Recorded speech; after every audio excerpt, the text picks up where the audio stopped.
¿Qué tal, estimados televidentes, amigos radioescuchas? Tengan ustedes muy buenas tardes. Amigos de Opus 102 de 1510 AM y de estaciones regionales, les saludamos con muchísimo gusto y por supuesto nuestros televidentes. 2020-8865, saludo a estos últimos de manera particular y en todos los demás medios por los medios, válgame el pleonasmo, que ustedes tienen para comunicarse con nosotros. Estamos en un programa más de crónicas. Voy a saludar a mis compañeros porque tenemos muchísimo de qué platicar, mi querido Juan José Silva. Buenas tardes. Qué gusto saludarte. Igualmente, maestro. Venga tu saludo, por favor. De nuevo por los áridos y fascinantes senderos de la historia que nos aguardan.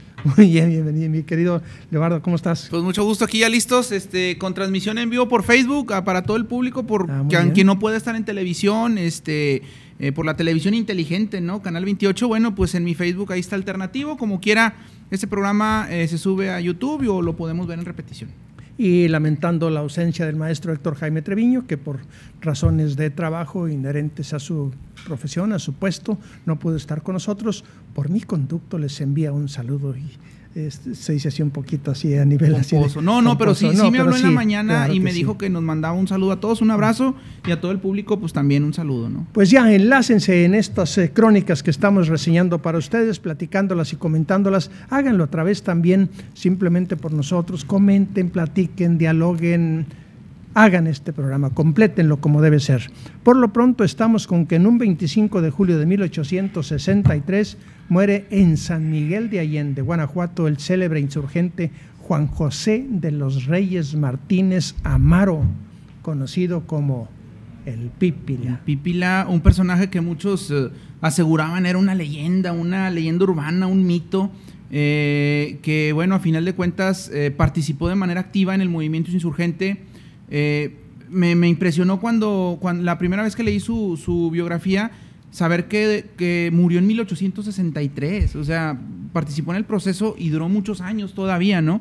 Entonces por ahí encontré datos interesantes, muy padres en relación a su sobrenombre, el Pípila. El Pípila en el idioma nativo de aquella zona, en los tiempos más antiguos, significaba guajolote o pavo. Entonces hacían una alusión a que en su cara había pecas y que parecía la textura de las plumas del ave, ¿no? Entonces por eso le decían el Pípila. Entonces este Pípila que al ver, bueno, la crónica acá pomposa y nacionalista dice que Miguel Hidalgo no tenía forma, no lleva la forma de horadar la puerta de la Alhóndiga de Granaditas. Entonces en el fuego cruzado y todo, pide el Pípila la oportunidad de decir, bueno, yo quemo la puerta. ¿Cómo le vas a hacer? No, pues yo veo a ver cómo. Tráeme brea, tráeme una antorcha, y sacó una piedra laja muy amplia para la espalda. ¿Para qué? Para rebotar los balazos que se estuvieran dando. Entonces él agarra la brea, agarra la antorcha y se va caminando lentamente hasta la entrada de la Alhóndiga, logra quemar la puerta y se desata aquella gran masacre de españoles el 28 de septiembre de 1810, gracias a la ayuda de este hombre, ¿no? De hecho, el Pípila se entronca con la Metropolitana Monterrey porque la fría mañana del 24 de noviembre de 1810 hay una terrible batalla extramuros de la ciudad de Guanajuato. Por un lado están las huestes revolucionarias del capitán de dragones, don Ignacio de Allende, y por el lado de las tropas realistas en inferioridad numérica están las huestes o están los soldados bien entrenados del ejército real al mando de lo que se le consideraría el mejor y más capacitado militar realista del siglo XIX, que era don Félix María Calleja del Rey y Bruder Espinosa de los Monteros. El caso es que derrotan a las tropas insurgentes, retoman la ciudad de Guanajuato, enterado don Félix María Calleja del Rey que a raíz de la toma de la Alhóndiga masacraron a 137 españoles, mujeres, niños y ancianos. Le ordena al conde de Flón, que era su mano derecha, era jefe de uno de sus cuerpos de ejército, le ordena que pase a cuchillo a todos los guanajuatenses, culpables o inocentes. En ese momento es cuando dicen las crónicas que cuando allá en la plaza de Santo Domingo ya se disponían a pasar a cuchillo a los primeros ciudadanos que fueron atrapados ahí por las tropas reales. Sale un sacerdote de volante atavío, se inclina ante el conde de Flón y llorosamente le pide por las vidas de todos los culpables e inocentes. Fueron tantos sus peticiones por clemencia que llegan al mismísimo Calleja y Calleja ordena detener la matanza. En 1830, en lo que actualmente es el Arroyo del Obispo, ahí venía a tomar posesión ese sacerdote de Volante Atavío. Enterado la población de Monterrey, dicen que él venía en un humilde carruaje tirado por un borrico, un burrito. Llega la gente de Monterrey, los notables, ahí detienen el obispo. Ese obispo fue el sacerdote, que la historia lo recuerda como don José Manuel Beranzarán y Ureña. Entonces estás hablando que el Pípila se enlaza, hablando metafóricamente, se enlaza con la historia de Monterrey. Y el obispo Beranzarán y Ureña fue el sexto obispo de Linares. Entonces ese gesto de misericordia, de clemencia cristiana, resonó 20 años después, 22 años después. Fíjate, es fascinante la historia. Qué bonito, pues esto es precioso, esta historia. Y me hizo recordar, por otra parte, lo que Carlos Monsiváis, cronista de la Ciudad de México, finísimo ironista, él sentenciaba en hechos como el del Pípila, y luego lo hemos comentado aquí, que la historia de México tiene tantas posibilidades de convertirse en eficaz, en fuerte, en la medida en que se asemeje a un hecho dramático, que sea representable, ¿verdad?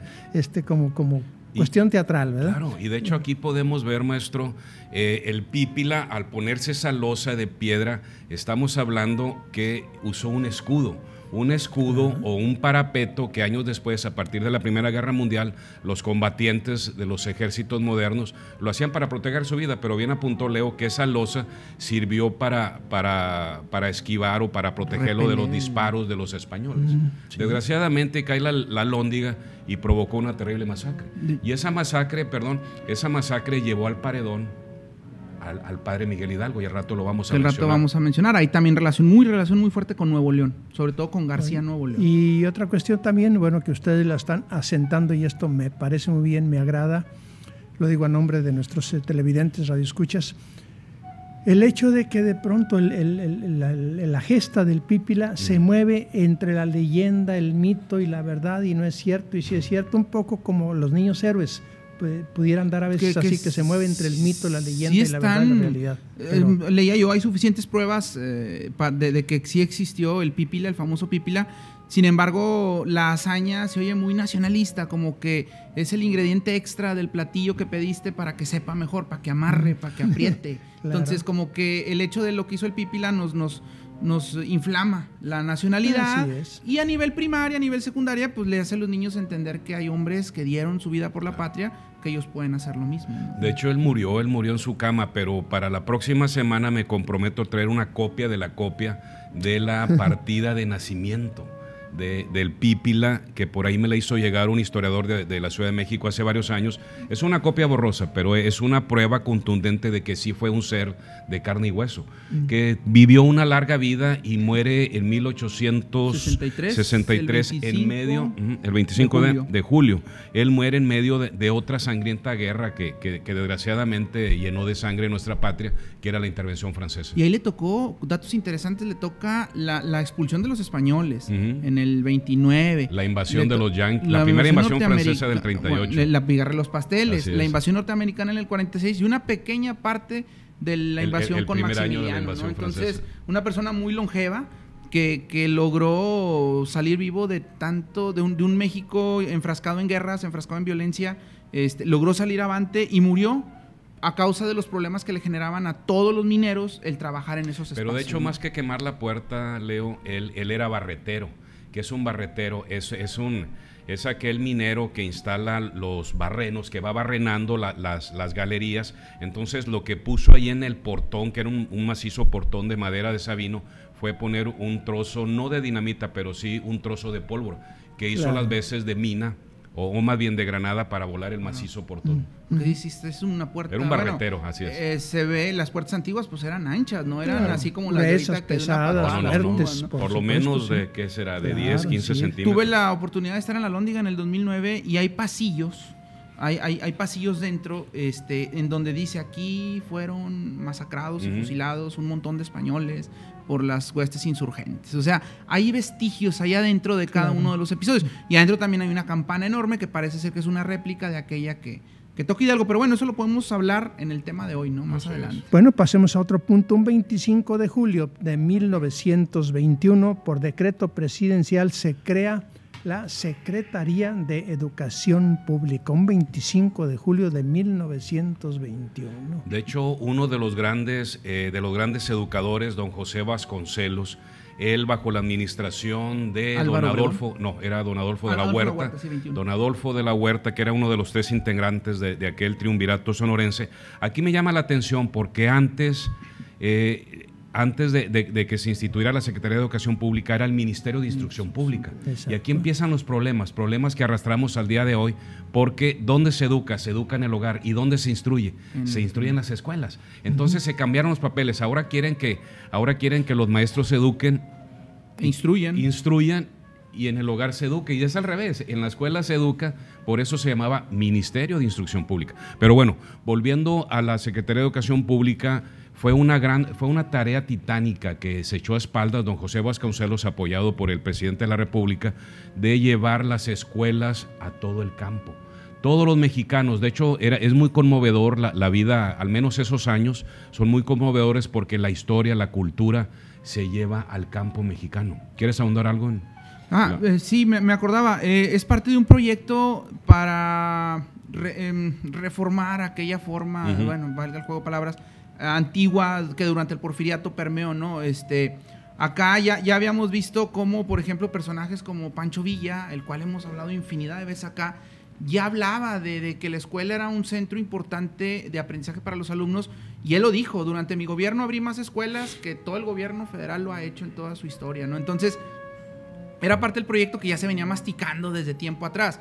Le toca a Vasconcelos, una persona preparada, una persona de élite, que venía llegando de Europa, de sus estudios de posgrado, etcétera. Entonces, yo no sé, a ver, ustedes recuérdenme, si él fue el que dijo que la civilización, o fue un presidente. Sí, él fue el que nos lanzó la famosa anatema y la leyenda de que la cultura termina donde empieza la carne asada. Y es una historia muy larga, pero él era de Oaxaca, pero por razones de trabajo de su padre, al padre lo nombran administrador de la aduana en Piedras Negras. Entonces él venía de una ciudad hermosa, con un clima suave, una vastísima gastronomía, y aquí en el norte odió esos espacios, odió estas hermosas llanuras llenas de cacto que nosotros amamos, odió ese calor canicular que también es parte de nuestro ser, y él nos lanzó ese anatema: la cultura termina donde empieza la carne asada. Pero bueno, volviendo al tema que nos atañe, otro de sus grandes logros fue llevar las normales rurales. Y no nada más llevarlas al campo, llevar la instrucción al hijo del campesino, sino también hacer que los graduados hicieran una especie de interinato o una especie de servicio social. Un servicio social. Exacto, y era obligado. Claro. Y lo por ahí también en estos tiempos surge la educación secundaria, con un regiomontano, un nuevo-leonés, ¿no? Por ahí no me acuerdo el nombre.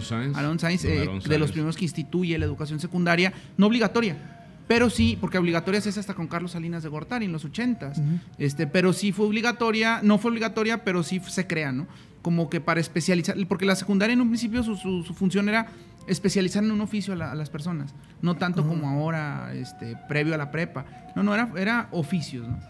Vamos a tomarnos una pausa y continuamos con estos comentarios que estamos realizando sobre José Vasconcelos, del cual debiéramos platicar muchísimo más.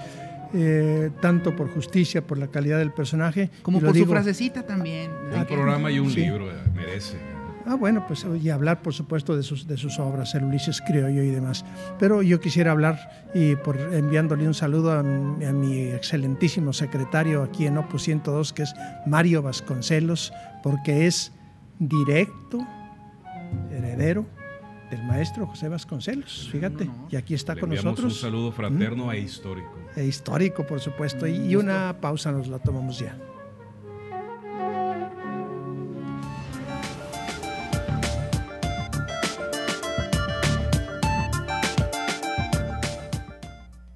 Continúa viendo Crónicas.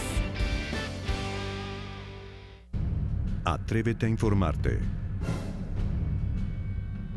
Atrévete a opinar. Atrévete a participar. Atrévete a exigir. Ser ciudadana o ciudadano de 365 días es tu elección. Comisión Estatal Electoral Nuevo León, por una ciudadanía de 365 días. Las vacaciones de verano no pueden empezar sin ti. Por eso, en esta temporada, cuídate y cuida a los tuyos tomando todas las precauciones y respetando los límites de velocidad. De lo demás nos encargamos nosotros. Ayuda a la Policía Federal a cuidarte y a hacer más seguras las carreteras del país, para que tú y tu familia disfruten en grande sus vacaciones. Somos la Policía Federal y te cuidamos en tu viaje. Comisión Nacional de Seguridad, Secretaría de Gobernación. Esta semana en la cabalgata deportiva Gillette, los Juegos Extremos de Verano en Minneapolis, Minnesota. Los campeones defensores de Super Rugby, los Huracanes. Y hablamos de precisión en la defensa con el defensa neoyorquino Matt Tarrita. Todo ello está en la cabalgata deportiva Gillette esta semana. Tomar decisiones es lo más importante. Sin embargo, no nos preparamos para esta responsabilidad. Le invitamos este y todos los viernes en punto de las 6:30 de la tarde, aquí, en Propósito de Vida, el por qué y para qué vivir. Un programa diseñado para servir a usted.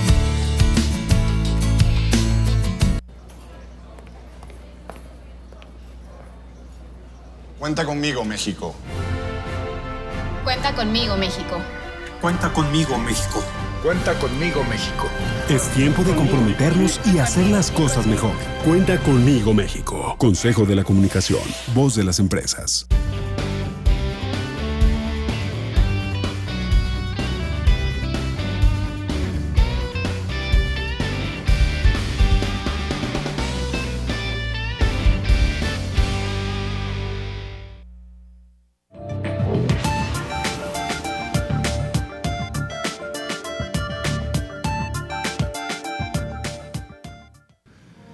Muy bien, regresamos a Crónicas, por supuesto. Y, saludos.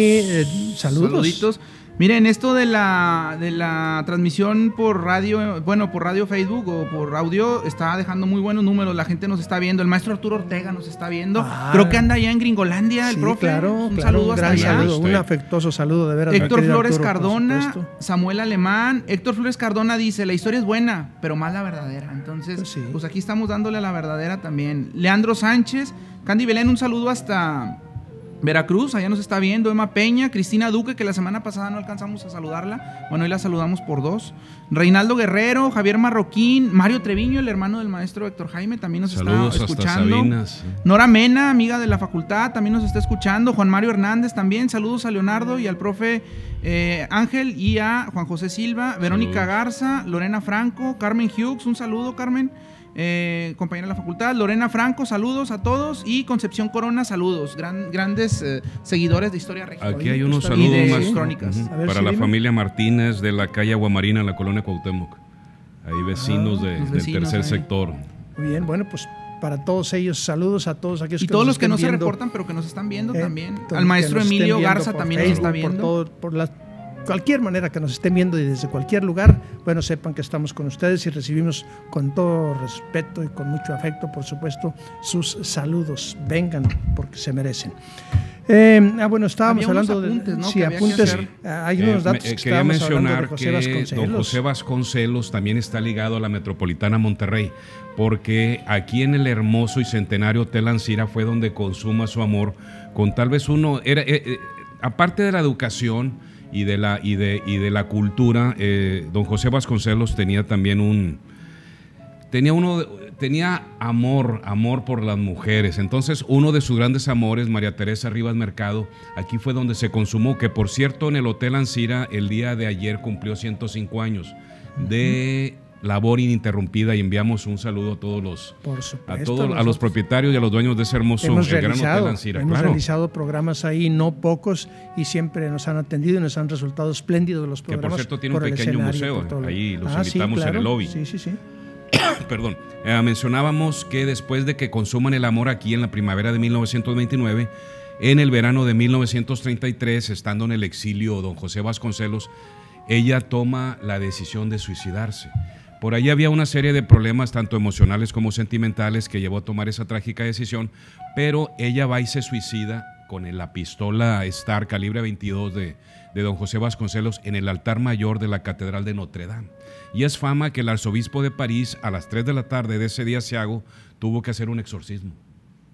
Entonces, ahí es donde de nuevo la historia enlaza. También hay que aclarar que José Vasconcelos aspiró a la presidencia de México, desgraciadamente con muy poco apoyo de parte de pues bueno, era un gobierno que ya tenía línea, ya sabía quién quedaba y todo, entonces tal vez por eso fue el exilio, ¿no? Sí, claro. De hecho, el exilio, las elecciones las gana el partido, el PNR, pero aquí de nuevo se enlaza Monterrey con José Vasconcelos, porque en la primavera de 1929, cuando está lo más álgido de la campaña presidencial, él va a los Altos de Jalisco, él va a la Sierra de Zacatecas y en Chalchihuites se entrevista con el generalísimo de los ejércitos cristeros, que era ni más ni menos que un regiomontano egresado del heroico Colegio Militar, el general más joven del Ejército Federal, don Enrique Gorostieta y Velarde. De nuevo vemos a la metropolitana Monterrey enlazada en los caminos de la historia.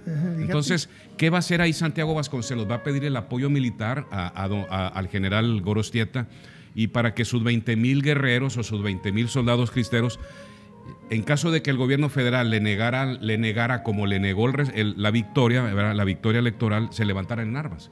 Pero también por ahí don José Vasconcelos faltó a su palabra, porque él había prometido dar dinero y enviar armas. No cumplió, ¿verdad? Y obviamente el general Gorostieta pues se sintió en la libertad de no cumplir con la parte del pacto que habían hecho por ahí. 29 fue el año que termina la Guerra Cristera, ¿no? La Guerra Cristera 26, termina 29. el 30 de junio del 29. Entonces, y las elecciones son el 1 de julio de 1929. Hay dos hechos enlazados, claro, uno tras otro. Bueno, pues todo esto relacionado principalmente con la Secretaría de Educación Pública, tradicionalmente una de las carteras más altas en el ramo de las inversiones gubernamentales, y a veces pues no con muy buenos resultados, tenemos que decirlo. Debiera ser nuestro centro, nuestro principal motor, la educación. Aquí la estamos promoviendo, la estamos alentando desde nuestra trinchera. Vamos a entrar a los terrenos de las efemérides locales para recordar que el 31 de julio de 1860 muere en la hacienda de San Gregorio, en Ramos Arizpe, Juan Suaza Esparza, militar lampacense. Tuvimos la oportunidad este año de visitar la hacienda de San Gregorio con mi amigo Fausto, al cual le mandamos un saludo. Esperamos nos esté viendo, recuperándose por ahí de salud. Esperamos nos esté viendo y le mandamos un saludo. Fuimos con él hasta la hacienda de San Gregorio, un lugar pues ahorita actualmente un poquito olvidado, está muy olvidado en el asunto. Para el grado de importancia que debería tener por la muerte de este general importante a nivel nacional, general lampacense para la tierra de los generales, ¿no? Y gobernadores. Entonces, por ahí enfrente de la escuela está el espacio físico donde tras una pequeña emboscada de un pelado que se llamaba, aquí ahorita lo recuperamos, se apellidaba García. Una emboscada en donde, bueno, Vidaurri se adelanta. Y estos señores eran del grupo de clarineros, algo así, lo atentan contra su vida disparándole en la cabeza y pues terminando con ella. De hecho fue durante la rebelión de los congresistas que le llamaban. De hecho él se escucha, ¿verdad? Ellos están durmiendo en la madrugada, las frías madrugadas de Ramos Arizpe, de capellanía. Se escuchan caballos, mi general se levanta y es en la refriega donde recibe un tiro en la frente. Enrique García. Entonces, era el encargado de ese grupo. De hecho, actualmente ahí en la hacienda de San Gregorio hay aguas termales, se le conoce como Ojo Caliente, sobre la autopista Monterrey-Saltillo, pero ahí murió uno de nuestros más grandes militares. Él hizo su bautismo de fuego durante las guerras comanches. Él tendría 12, 14 años, cuando a raíz de las incursiones comanches que a fines del invierno, principios de la primavera asolaban todo el noreste, él empuñó un arma de fuego y se convirtió en un feroz guerrero. De hecho, muchas de esas campañas eran tan sangrientas que muchas veces, para comprobar ante el gobierno estatal que esos tigres con forma humana, como les llamaban a los comanches, a los chiricahuas, comanches nipanes, comanches apaches, se les escalfaba la cabellera. Entonces es fama de que en alguna ocasión el caballo, o bien la montura de mi general Suazo, estaba orlada o estaba adornada con 4 cabelleras. Y alguien le pregunta, ¿y esas de dónde son? Dijo, son de los comanches. Entonces, a ese grado, sus o más bien, llegaba sus trofeos de la guerra. Carnicería, ¿no? Claro, era terrible porque ambos bandos eran muy violentos y sanguinarios. Pero estás hablando que esa dura escuela fue la academia donde el general aprendió. Ahí también la revolución de Ayutla de Vidaurri contra Santana. También estuvo en otros frentes como... Bueno, siempre fue fiel seguidor y escudero de Vidaurri. Llega un momento en el que destituyen a Vidaurri y ponen a Aramberri. Se le arma una revuelta grande en contra de Aramberri que obliga a lanzarse hasta Galeana, que era de donde allá era. Su papá fundador del municipio de Aramberri, Cosme Aramberri. Allá fue y se refugió, ¿no? Entonces, fiel seguidor de Vidaurri, está en el tratado famoso aquel de la Cuesta de los Muertos, donde se pacta entre Vidaurri y Comonfort una tregua entre estos dos personajes. Y bueno, finalmente Vidaurri, muchos autores dicen que lo dejó por ahí solo Vidaurri, y fue el problema porque él se adelantó. Pero bueno, 7-10 años después Vidaurri también es fusilado. De hecho, Soazua fue el brazo armado del liberalismo en el noreste. Sus campañas militares exitosas llegaron hasta el Bajío. De hecho, hay una batalla muy sangrienta.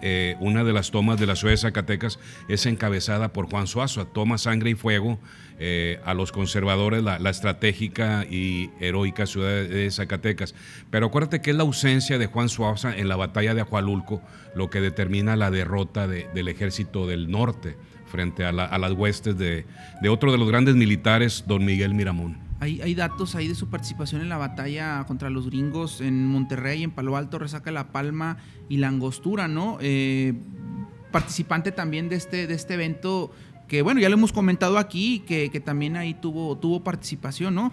Entre otras tantas cosas, digo, a final de cuentas, Juan Soazua fue uno de los, Juan Soazua Esparza. Así es. Fue uno de los, por ahí vimos en las imágenes su papelito de defunción, su acta de defunción. Su partida de no me acuerdo si es de función o de nacimiento, pero lo que sí hay es una esquelita que sacaron en la época donde anuncian la triste noticia de la muerte del general. Ese Juan salió Soazua, en la Gaceta oficial de Nuevo León, pero todos los días el general Soazua al amanecer saluda con esa mirada feroz a los habitantes de la Ciudad de México, porque él está en una de las glorietas del Paseo de la Reforma. Son 2 o 3 regiomontanos los Así que están es. allá, es Fray Servando, Juan Teresa Soazua y Escobedo.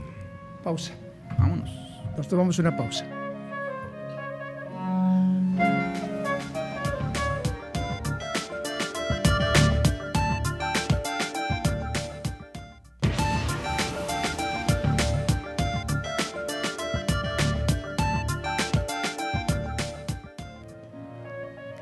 Bueno, pues entre las crónicas de hoy me permito formular una muy atenta invitación para que nos acompañen el día de mañana dentro de la Escuela de Verano que realiza año con año la Universidad Autónoma de Nuevo León y que ya tiene más de 50 años realizándola. Bueno, pues resulta que mañana a las 6 de la tarde en el patio Ala Sur de Colegio Civil Centro Cultural Universitario tendrá lugar un coloquio que se llama Las Artes y el Fútbol. Pertenece a las artes y la cultura en términos generales, pero mañana va a estar dedicado a los deportes también y luego particularmente al fútbol. He sido invitado a moderar esta charla y bueno, intervendrán ahí poetas, pintores, escultores, escritores, hablando un poco de lo que es el fútbol y su relación con las artes en términos generales, las pinturas. Hablaremos por supuesto de Ángel Zárraga, que maravillosamente tuvo a bien pintar a mujeres futbolistas a principios del siglo pasado. Ángel Zárraga, que como ustedes saben tiene obra pictórica en la catedral. Los trofeos, los estadios, los libros, hablaremos de libros, en fin, todo lo que tiene con el quehacer cultural y en su manera como ha abrevado en el terreno del fútbol, que de alguna manera, bueno, pues ha tenido alguna cierta relación. Amigos de lejos o enemigos, se preguntan los organizadores. Y luego esto será de 6 a 8, y a las 8 en el aula magna estará Jáuregui. El gallo Jáuregui. Pues el cantante Jáuregui, porque tiene una expresión. Nada es la vida sin fútbol. dice él, ¿verdad? El food rock. De hecho, hay hasta poesía que ha inspirado hay el hasta fútbol. iglesia, Maradona tiene su iglesia y es el Dios principal. El fútbol se ha convertido en una actividad, muchos le llaman enajenadora. Otros le llaman para desestresar, etcétera. Pero bueno, qué mejor que el profe Ángel, que pues gran parte de su carrera aquí en Canal 28 ha sido en el fútbol y en el deporte, ¿no? Vamos a estar como moderadores. No, pero pues ahí seguramente usted también va. Bueno, claro, por supuesto. A decir algo, 6 de la tarde para que nos acompañen. Colegio Civil, Centro Cultural Universitario. Ahí vamos a platicar, de charlar y nos dará muchísimo gusto que se tomen la foto con compañeros el profe, de fútbol. Por supuesto que ahí, sí. Un honor. Mucho éxito y enhorabuena. Enhorabuena, por supuesto. Ahí vamos. Bueno, hay saludos. No sé si hay oportunidad. El maestro Héctor Jaime nos está escuchando. Dice: claro. Los estamos escuchando perfectamente desde Sabinas Hidalgo, Nuevo León. Saludos y un fuerte abrazo. Un saludo al programa. Bueno, le enviamos un afectuoso saludo, por supuesto. Está desquitando ahora con las comidas que ustedes de pronto. Por cierto, provecho. La de estar comiendo. No, a ver qué nos bien. trae, ¿no? Por cierto, un saludo. Que te diga, aunque mienta, lo que está comiendo. Porque va a ser modesto. Díganos qué está comiendo, por favor. Capaz que sirve un huevito con frijoles. No, un asado de puerco con arroz azafranado y una fría cerveza. Están de plácemes en Sabinas Hidalgo. La mamá del profe Héctor Jaime cumpleaños. Cumpleaños. Saludos y larga vida. No me acuerdo su nombre de la señora, pero él mismo dice, claro. es la ¿cómo le llaman? La matriarca del clan Treviño Villarreal. Entonces, pues así de simple, ¿no? Nuestro abrazo, de veras, un más saludo y felicidades. También a Jomar de León, que nos está escuchando, Luz Guajardo Alanís y la maestra Leticia de Montemayor, cronista del municipio de Higueras. ¿Cuánto haremos si nos vamos ahorita acabando el programa de aquí a Sabinas para estar ahí? 45 minutos, pues una hora. Un poquito más. Por interés de felicitar a las Claro, no es por el asado. ¿Van ustedes también? Sí. Los camarógrafos. Los aguacates criollos de Sabinas. Ahí caemos, ahí está ya todos listos ahorita para llegar a la comilonga, ¿no? Pues nos vamos a la turbina, ¿qué te parece? Bueno, ya. Somos 30 en el staff. Voy por mi maleta. 30 en el staff. Y de buen diente, me dice César Vacio. Y por lo que él habla, me consta. Ay, buen diente. Entonces, ahorita ahí caemos, ¿no? Bueno, también pues Alberto de la Garza, ¿no? Se mantiene muy espigadito, pero como quiera le entran, pero como quiera ya llegamos ahí. Ustedes preparen para 30, 35 personas. Digo, toda la tropa. ¿Qué tantas pueden ser ahí nada más? ¿Qué tanto es tantito? Alma Vega, del Grupo Historia Regia. Saludos al programa y al señor Juan José Silva, Leonardo saludos, Hernández, Alma. Y al maestro Robles. Alma Vega, saludos. Gran amiga, gran apoyo, junto con la señora Silvia Esquivel en Historia Regia. Le agradecemos que nos esté viendo y hoy no tuvo clase de música, yo creo, porque los jueves tiene clase de música, pero yo creo que dijo no hay clase de música, mejor veo Crónicas por Canal 28. Conferencia de Historia Regia el pasado 20 de julio, dentro del ciclo Forjadores de nuestra Historia Regia, con el tema Vida y obra de don Eugenio Garza Sada. Esto ocurrió a cargo de la licenciada Mariana Sánchez del Centro Eugenio Garza Sada. De esto damos fe. Un evento de los con más respuesta que ha tenido el ciclo Forjadores de nuestra Historia Regia, de este grupo Historia Regia Reviviendo el Ayer, donde la licenciada Mariana Sánchez del Centro Eugenio Garza Sada nos explicó a detalle la vida y la obra del señor Eugenio Garza Sada, un personaje sin el cual no se podría entender la historia industrial de la ciudad metropolitana de Monterrey. Todos sus estudios, tuvo que partir a Estados Unidos por el proceso de revolución, se quedó allá, entró a estudiar a una escuela donde le exigían mucho francés, se desesperaba, luego entró a Massachusetts, al tecnológico de allá, estuvo allá y bueno, inventó muchas cosas, tenía una serie de patentes de inventos muy interesantes y bueno, o sea, una vida intensa, ahí nos decía Mariana, una vida marcada por las Consuelos. Su esposa Consuelo, su mamá Consuelo, una hermana que tenía que se llamaba Consuelo, una hija, no sé si también. Entonces, una vida marcada por ese nombre, ¿no? Y de las anécdotas personales que nos daba muy interesantes, ¿no? Y bueno, también nos ofrecieron por ahí datos de su triste asesinato en 1973, ¿no? Aquí lo hemos reseñado. Claro. Platicamos sobre la famosa, por ahí anda la placa que estaba en el suelo, que a final de cuentas se dañó mucho y la tuvieron que cambiar. Sí, pero se restituyó. Pero en la pared. Entonces por ahí es la colonia Altavista, Bellavista, ahí es donde cae ahí con una labor interesante de sus escoltas, pero pues no pudieron repeler el fuego de la famosa Liga 23 de septiembre. De hecho, manos criminales nos arrebataron la vida de un santo varón, que como bien apunta Leo, es imprescindible para comprender el progreso material, pero también el progreso social. De hecho, él y su esposa fundaron escuelas, fundaron barrios obreros, hospitales. Entonces, su labor titánica, llenaríamos textos. Se adelantaron a la época, claro. Mientras el gobierno apenas estaba pensando si dar casas o no a sus trabajadores financiadas. Eugenio Garzazada ya lo había hecho, tenía como 3 sectores. A partir de 1917, con la conformación de pleno proceso revolucionario. Pre-revolucionario, durante la revolución, él ya repartía casas y ofrecía incentivos a sus trabajadores, ¿no? Cosa que, bueno... Y fundó el Colegio Cuauhtémoc también, y luego las escuelas La Salle. Francisco Quesada. Así es. Entonces, su labor fue titánica. Fundó también, no fundó, ustedes lo están diciendo, no añado nada, simplemente lo recalco, una nueva manera de hacer de relaciones obrero-patronales, así es. Absolutamente. Ahí nos platicaba Mariana que su idea era, como lo que platicábamos de Alfonso Espín y Silva, una alergia casi mortal hacia el socialismo y el comunismo. Claro, entonces él prefería que sus obreros fueran felices en el trabajo. Incluso en el 29 dice: hay crisis, vamos a tener que hacer un recorte de más del 70% de trabajadores. Los trabajadores le dicen: no, espérame, mejor rebájanos. Amamos nuestro trabajo, preferimos trabajar a que nos corras. Rebájanos lo más que puedas para que se estabilice la balanza económica de la empresa y luego ya nos arreglamos. De hecho, don Eugenio Garzazada representa el ideal del empresario norestense regiomontano, que fue educado para crear y para multiplicar y distribuir la riqueza. A él muchas veces le criticaron que por qué no daba dádivas o daba aportaciones. Dijo: no, yo prefiero crear empleos. Entonces, la creación, la multiplicación y la repartición de la riqueza, como la conocemos aquí en el noreste, él fue el gran capitán de empresa. Y luego se hablaban de más de 2.500 o 2 millones de personas en su funeral, que fue imposible realmente que un tramo lo llevaron en las manos, sí, las personas, porque era imposible que el carro pasara. Y bueno, por ahí la típica jiribilla, ¿no? De que fue la liga, fue el presidente, ¿qué pasó? Entonces, ahí la gente emocionadísima, lo pudimos ver en las fotos, súper emocionada con el tema, se hizo muy dinámico el tema.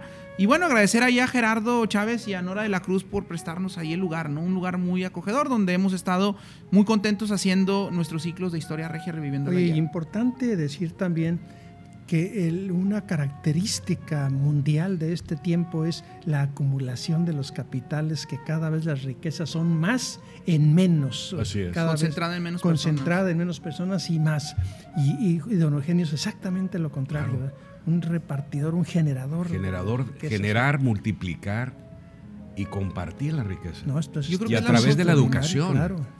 Él estaba convencido, él estaba convencido que el trabajo más la ciencia, más la educación era vital para el progreso de este país. Y aquí acuérdate también aquel inolvidable otoño de 1943 que se crea el Instituto Tecnológico de Estudios Superiores de Monterrey. Ahí en Navasolo. En Navasolo, entre Cos y Diego, que todo estaba... Bueno, el edificio ya está demolido. Si lo imaginamos como presidente de la República, ¿qué hubiera sido? Y con excepción de las exequias del doctor Gonzalitos, allá por 1886, si no me equivoco, ningunos fueron tan nutridos, tan sentidos, tan conmovidos como las exequias de aquella triste y fresca mañana de septiembre del 73. Y ahí ya vinculamos el tema de hoy. Hoy vamos a estar también en Bistro a las 7:30 platicando sobre la vida y obra de José Eleuterio González Gonzalitos, ¿no? El educador, el médico, el gobernador. Entonces ahí los invitamos a las 7. Bueno, historiador, claro, con muchas crónicas y muchos pasajes de estas situaciones. De hecho, hay por ahí una crónica que hace del fusilamiento de Hidalgo de propio oído de uno de los participantes, ¿no? En ese momento. Entonces, hoy a las 7:30 los esperamos ahí en Bistro Galería. Ahí vamos a estar platicando ampliamente, ¿no? Tocamos este otro punto. Almuerzo protesta en favor del restaurante El Charro, ícono de Santiago, Nuevo León. Pues, ¿qué pasó? De hecho, el pasado sábado, que fue 23, el 22, el sábado 22, historiadores, cronistas, amantes de la historia de Nuevo León, nos constituimos y tuvimos un desayuno protesta en ese hermoso lugar que es muy icónico a lo largo del antiguo Camino Real y que retoma las mejores tradiciones del hostal romano, que ofrecía a los andantes, a hombres y bestias, ofrecía un lugar de solaz, pero también un lugar donde descansar y reponer fuerzas a través de un suculento almuerzo o comida. Ahí nos constituimos, por ahí estuvieron, hubo representantes, hubo un regidor que estuvo presente del municipio de Santiago. ¿Cuál es el problema? Que quieren hacer a esa altura de la carretera nacional un paso de desnivel que implicaría hacer las laterales, y al ampliar las laterales al norte, al oriente y al poniente de la carretera nacional, implicaría destruir dos de los grandes íconos gastronómicos, que es el restaurante El Charro y el restaurante El Álamo. Muchos recordamos en nuestra niñez que había un oso todo famélico, que más bien parecía un perro, pero que hacía las delicias de los chicos y grandes, y aparte los suculentos platillos. Estamos ante algo parecido y toda proporción guardada a lo del Cine Elizondo. Bueno, pero la diferencia es que en 1980 no había la conciencia social, ni de la sociedad ni de los historiadores, de detener una obra. De hecho, en estos años, hace poco me preguntaba, en estos años no hubiera sido posible hacer la Macroplaza. Así fuera el gobernante más poderoso del mundo, no hubiera sido posible. Es cierto, tienes razón. Porque no había esa conciencia. Sí, es otro tiempo. Esa conciencia de rescatar el pasado. Ahora, están pregonando ustedes, elogiando este presente social, que bueno que así sea y que así se mantenga. ¿Qué se va a conseguir con esto en el caso de lo que estamos hablando? ¿Se detienen las...? No sabemos, ahorita están las instancias, las instancias siguen su curso. Se mandó una carta al señor alcalde, que por cierto yo redacté a nombre de todos los historiadores, cronistas. Por ahí subimos la próxima semana una copia, donde le pedimos, ¿verdad?, que no nos oponemos al progreso, pero que sí tome en consideración que no nada más es un lugar histórico, icónico, sino que también genera trabajos para muchas familias y genera impuestos directos, indirectos y una serie de bonanza, de lo que estamos diciendo, de crear riqueza. Bueno, el profe Héctor Jaime se comunica, ya nos está presumiendo que está comiendo cabrito al horno del restaurante Los Navales, que está riquísimo, que se los recomienda mucho. ¿Dónde está? Pues yo supongo que allá en Sabinas. Dice, los jacales, no Los Navales, perdón.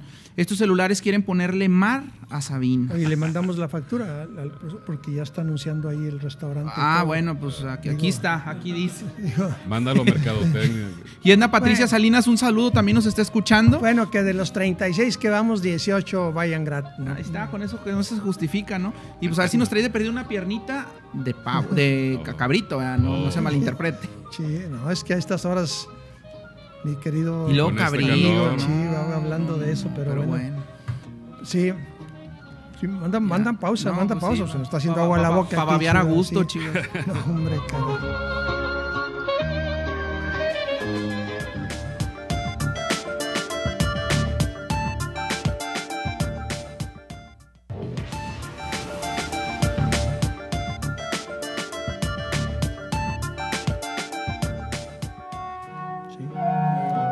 Acusamos el recibo de la llamada de Francisco Javier de San Nicolás, que se nos podrían ampliar más el tema de la batalla de la Angostura. Está muy interesante.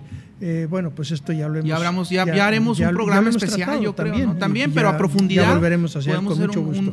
Pero por ahora nos queda hablar un poco... de Hidalgo y su fusilamiento. 31 de julio de 1811 en Chihuahua.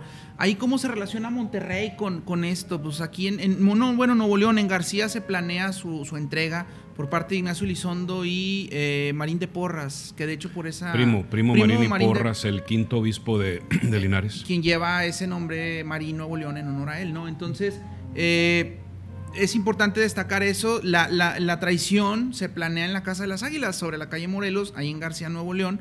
De ahí el padrecito se va para Salinas Victoria y Ignacio Elizondo hacia Catita de Baján, que es donde es capturado.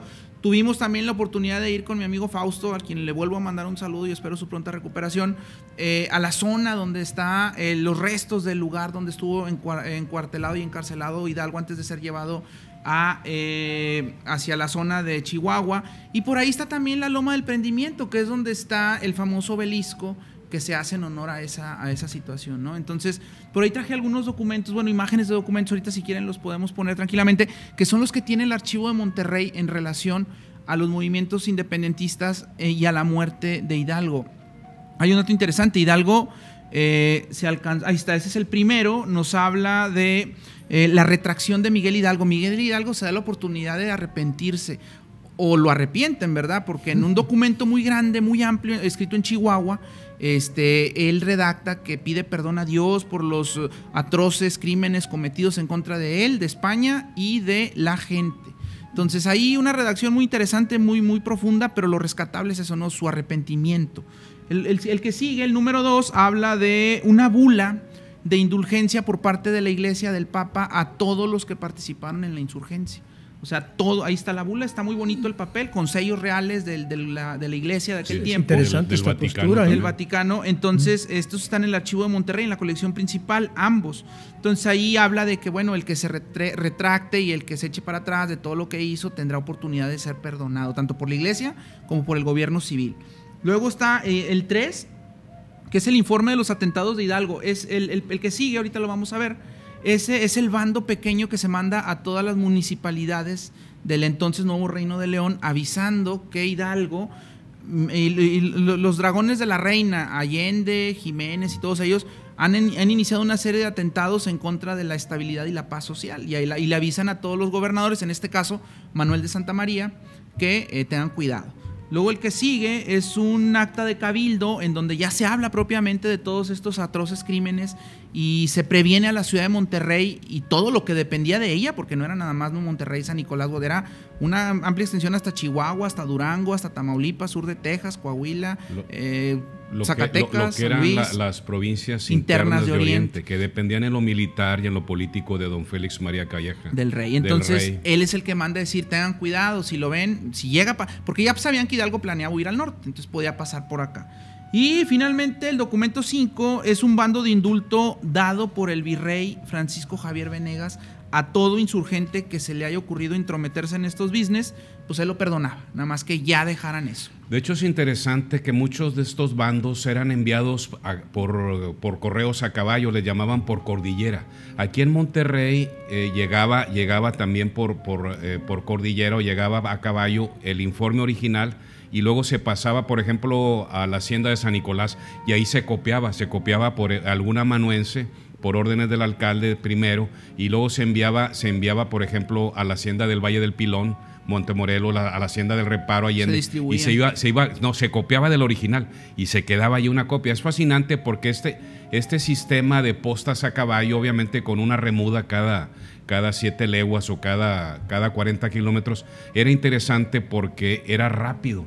Por eso el 27 de noviembre a 11 días, el 29 de noviembre de septiembre, de 1810, a 11 días de levantamiento, a 13 días, ya se tenía conocimiento en Monterrey del levantamiento del padre Hidalgo. Y ahí destacar, Manuel de Santa María, gobernador realista, que inmediatamente llegando la noticia se gancha con el proyecto liberador y se une a las... De hecho, es capturado con Hidalgo y es fusilado con Hidalgo. Y de hecho no nada más él, acuérdate que también el coronel de las milicias, de la milicia volante de Santa María de los Lampazos, don Juan Ignacio Ramón, y de su hermano. Bueno, que le confiscan su hermano sus también bienes. se adhieren al movimiento, pero el más doloroso y el más vacilante fue don Manuel de Santa María, que durante semanas se hizo, pues se aloxizo y no quiso contestar el bando donde Félix María Calleja del Rey, con residencia en San Luis, le ordenaba que todos los hombres disponibles, armados, enviara caballos, mulada, la enviara a San Luis, porque ahí se estaba concentrando el ejército realista, que como ya mencionamos, después llega a Guanajuato y derrota a los insurgentes. Se hizo el loco, se hizo el oxiso, y esas semanas de vacilación lo llevaron a tomar esa decisión fatídica que termina en el paredón, en julio de 1811. Oye, y algo de risa, pero analiza uno a la distancia y al tiempo y a las circunstancias lo que ahorita pudo haber sido un WhatsApp, un Instagram, un Telegram. Se tardó un mail, lo que un pudo mail, haber sido, mail más antiguo, pues, simplemente, un SMS de celular. Y no solo viajar del centro del país hasta acá, sino de Europa hasta brincando aquí, el por charco. así decirlo. Pero ya si vemos bueno, en contexto, a 200 años de esa gesta, de esa epopeya, fue un baño de sangre, también fue un error el haberse levantado en armas sobre todo por los insurgentes, porque esa hecatombe se sangró, o más bien se sangró con 70 años de anarquía, de guerras civiles, de invasiones extranjeras, golpes de Estado, y no fue hasta 1877, ya bajo la administración de don José de la Cruz, Porfirio Díaz Mori, que el país empieza poco a poco a levantarse. Pasan 33 años y de nuevo otra nuestra, ahí vemos nuestra patria. Son ciclos de la historia. Sí, cada 100 años. Así es, y entonces ahí destacar, bueno, Hidalgo al final se arrepiente, siente miedo, pidió de desayunar lo que siempre pedía, pero incluía leche, mucha leche. Cuando él estuvo en Chihuahua, ese día le sirvieron la mitad de la ración y dijo, oye, pues ya me voy a morir, pues pónmela completa, ¿no? Pues me la pusiste completa todos los días, yo hoy no. Entonces se le entrega su ración de leche, manda a pedir unos dulces de leche y se los entrega en la mano a cada uno de los que lo va a fusilar. Este dato nos lo ofrece Pedro Armendáriz, el que da la orden de fusilar a Hidalgo. Era un homónimo, era el capitán del te iba a decir, ¿en cuál película? Era un capitán. Carlos María Bustamante dice que el fusilamiento fue a las 7 de la mañana, pero Pedro Armendáriz dice que fue a las 9, porque él lo dirigió. Entonces él dice que Hidalgo, con cierto temor, entrega los dulces y les dice, pues hazlo rápido, no me hagas sufrir. Entonces lo sientan en un banquito, le ponen en los ojos, él se niega a ponérselo y también se niega a morir de espalda como traidor. Y de hecho un signo de los tiempos fue que después de que es ejecutado por el pelotón de fusilamiento, el capitán don Pedro de Armendáriz ordena a cualquier soldado que tome un machete y le corte la cabeza, y nadie quiso. Se tuvo que traer, se fue a las calles de Chihuahua capital a buscar a un indígena tarahumara, y a cambio de 20 pesos plata, él fue, dijo, sí, yo hago esa horrenda labor de decapitar a don Miguel Hidalgo. El cuerpo se queda en Chihuahua, pasa posteriormente a la Catedral de la Ciudad de México en el 1824, para finalmente ser depositado en la columna de la Independencia, ¿no? Y bueno, pues lamentablemente nuestros cuerpos se quedan aquí, y no precisamente por ningún fusilamiento, pero el tiempo ha terminado con este programa. Les queremos agradecer de veras que hayan estado con nosotros. Mi querido, hasta luego, maestro, un honor. Hoy a las 7:30 los esperamos en Bistro Galería. Vamos a hablar de Gonzalitos. Ahí están abiertas las puertas. El próximo sábado a las 10 de la mañana voy a dar una charla sobre un héroe de guerra, un regiomontano de origen europeo que combate en la Primera Guerra Mundial junto con Manfred von Richthofen. Por ahí voy a subir la invitación. ¿Dónde es? Es en el Sol Mexicano de Hidalgo y Galeana, en el centro de Monterrey. Muy bien, pues muchas gracias de veras. Gracias a ustedes, principalmente, estimados televidentes, amigos radioescuchas. Gracias a nuestro equipo de producción. Tenemos el lujo de contar con 2 productores, y los que están switchando, se pone el mejor equipo. Los camarógrafos, no, también. Excelente trabajo. Enhorabuena, muchas gracias. Hasta la próxima. Hoy 10 de la noche justamente, y se repite también. Viernes de la noche y domingos 4 de la tarde. a las 4. Muy bien, hasta la próxima.